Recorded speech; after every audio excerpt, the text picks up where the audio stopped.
Somebody wanted to know how to get rid of etheric implants.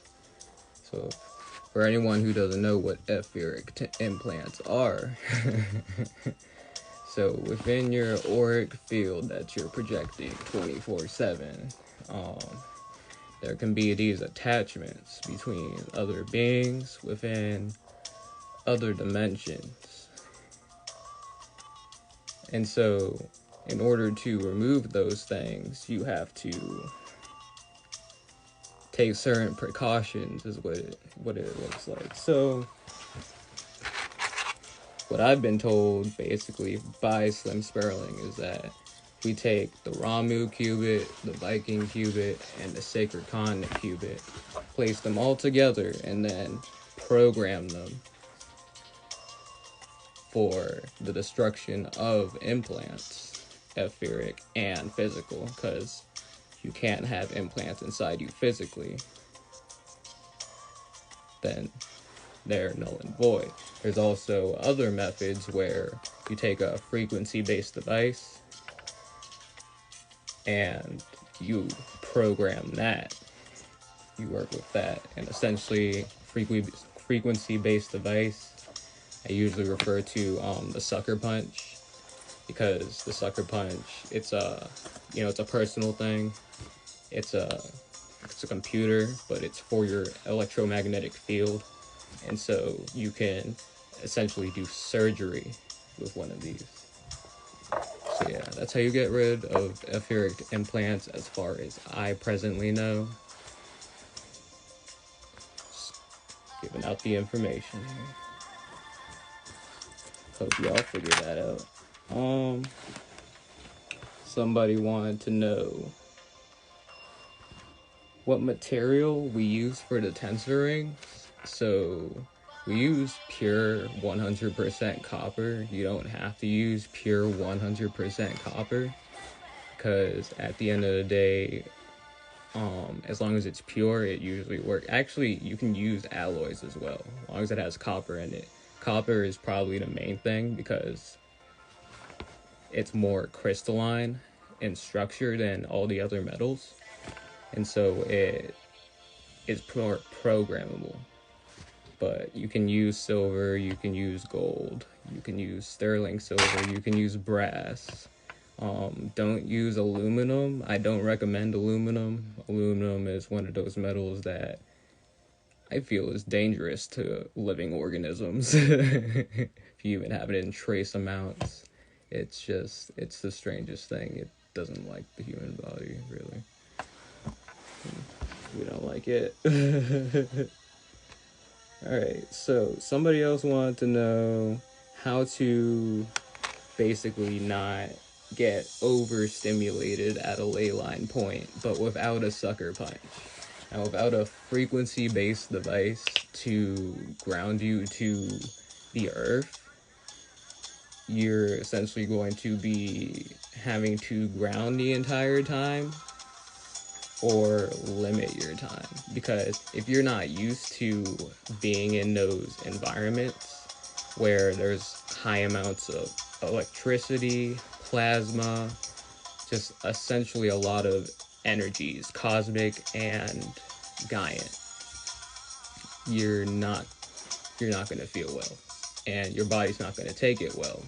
And what's even been said by some people who have gone 3 to 4 days in a vortex location is that their spine starts twisting and vortexing, and it's kind of like giving yourself scoliosis. And it's hard to believe, but it's also not hard to believe, because when you're at these locations at the perfect time, they have so much energy. And when you tap into that energy, and your vessel's physical, but the energies that are coming in are of all dimensions. So at some point, the physical vessel knocks out, just like how it does in the regular day-to-day life. So essentially what's happening, I'm going to show you what's actually happening. I got a PowerPoint pulled up. are you gonna switch over? Do I have to take off both lenses? I got camera tape. Alright, there we go. There we go.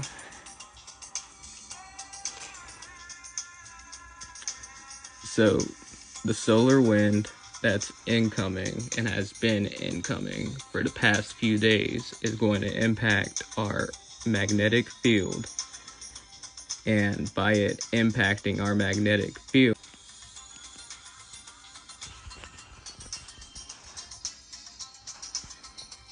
not sure if everybody can hear me right now. So 1221 and incoming towards 1221, we're going to get a lot of solar activity, and the solar activity is going to impact our magnetic field on the macrocosmic level and the microcosmic level. And so this is going to create a form of plasma. You see that? Plasma. It's going to enter into our field, and then our bodies, which are designed to intake plasma because, you know, majority of the inner space, the little space in between our cells, is plasma. The Earth acts as a crystalline capacitor in specific locations based off of what's on the land. So Stonehenge, lots of crystalline piezoelectric materials were used in it. With those materials, it creates a zone where high amounts of plasma in the air can come through. It's an amazing thing that we've come to find out in the age of information, where all we have to do is be at key locations on specific days of high cosmic energy, and we will essentially integrate plasma, which will speed up the mechanics within our DNA and enforce upgrades. It's trippy as fuck. Like, so yeah, that's why I started the Vortex groups, because I know even the minority can benefit. The locations, you can find the locations on the link in my bio on my Instagram, and we have the Vortex map, which is it's a UVG grid. It's based off of it has the same, geometric structure as fullerenes, you know, the ones that come from shungite. Yeah, so it's the UVG grid is what it's called. And then we combine that with what is called medicine circles, and those medicine circles come from people of mostly indigenous cultures, and they go in these locations, these central locations that have vortexes, and they pray at them, and it generates an impact of peace within the collective consciousness. Apologies. You please tell me where a vortex location on the Gold Coast of Australia is, please. So if you go to my Drive folder, which is in the link in my bio, and you go to the Earth Grid map folder, there is a plethora of information, and a lot of it does pertain to just only the Americas, but it also pertains to internationally, because all these sacred sites are all over the world, and they're all lined up for whatever reason, right? Like, we're all tuned into this grid, and so they're all lined up. I'm not going to outline anything specific for all of you because I know I've given all the resources. I just need to tell you where they are all the time. And it's your own adventure to figure out where these vortex locations are. You can join the groups and we can outline places and be at them at key times. But at the end of the day, it's all our own journey. So, yeah, I think that we have other questions actually. So, essentials for EMF protection for a mother and child. Alright, I feel it, yo. So, honestly, I don't know if I would give my child Shilajit, the Ayurvedic herb that comes from the Himalayas, the elevations in the Himalayas. That, gives those monkeys some superhuman ass strength and hella testosterone and all those crazy things. And I don't know if I give that to my kid, but that's some crazy EMF protection right there, man. Alright, but I would give my child some sea moss, is what I understand. Some sea moss, because, if you're mineralized, if you have 102 plus minerals that are all giving off an electromagnetic field within your body of its own, then essentially you're immune to all EMF radiation. Your body only takes a toll and takes away those minerals when it's going through its process of countering the other electromagnetic fields.